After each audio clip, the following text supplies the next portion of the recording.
Welcome to Daily Dose Radio, a 5-minute devotional podcast studying the Psalms verse by verse. Broadcast from the ever-beautiful Sharonville, Ohio, on the sunny side of Cincinnati. Hey, welcome back to Daily Dose Radio. This is what we like to call the Bible Bistro. Come on in, sit down.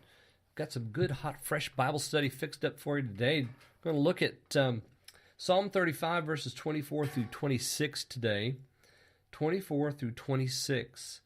And here we have some beautiful language that we want to go back and reflect on as it refers to David's history, I think.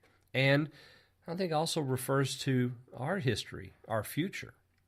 Listen to verse 24 through 26. Judge me, O Lord, my God, according to thy righteousness, and let them not rejoice over me. Let them not say in their hearts, Ah, so we have it. Let them not say, We have swallowed him up. Let them be ashamed and brought to confusion, together that rejoice at mine hurt. Let them be clothed with shame and dishonor, that magnify themselves against me. Those are verses 24, 25, and 26. First thing, right off the bat, you'll notice that David says, Judge me, O Lord my God, according to thy righteousness, and let them not rejoice over me. So David wants to be thrown into the hands of God. He doesn't want to be judged according to the standards of men. He wants God to be the one to judge. Because men, when they judge, their judgment's not righteous. Notice what he says here. Judge me, O Lord my God, according to thy righteousness. I think we should go back, actually, and think about that time in 1 Chronicles chapter 21 when David had numbered the people. God didn't tell him to do it. Satan tempted him to do it. And so he's being judged by the Lord, and Gad gives him an ultimatum. He says, choose thee 3 years of famine, or 3 months to be destroyed before thy foes, while the sword of thine enemies overtaketh thee, or else 3 days the sword of the Lord, even the pestilence in the land, and the angel of the Lord destroying throughout all the coasts of Israel. Now therefore advise thyself, what word shall I bring again to him that sent me? This is the prophet speaking to David here in verse 12, and he gives him this ultimatum. Here's what you can do. 3 years of famine, 3 months being destroyed by your foes, or I can send the pestilence on the land. This is what David said to Gad. David said unto Gad, I am in a great strait. Let me now fall into the hands of the Lord, for very great are his mercies, but let me not fall into the hand of man. David had it figured out, didn't he? He doesn't want to be in the hands of men. He wants to be in the hand of the Lord. Why? Because in the hand of the Lord, there is mercy there. That's where he wanted to be.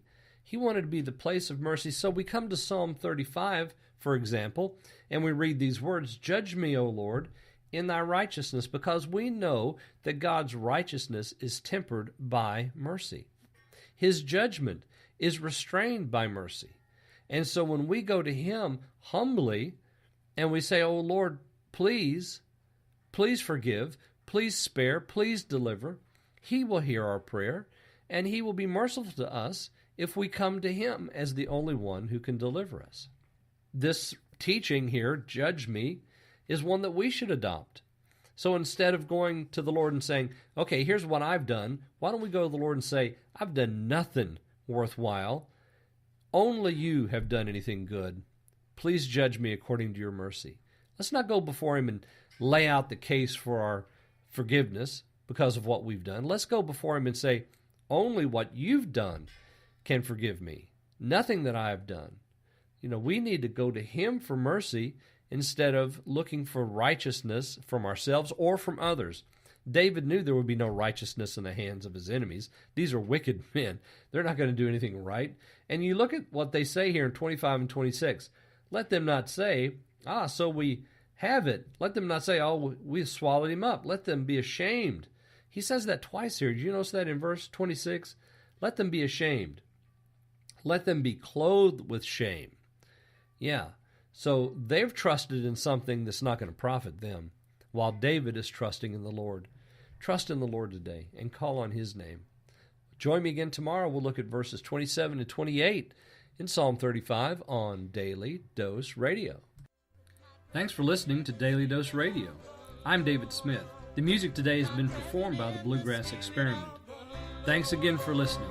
I'll see you next time on Daily Dose Radio.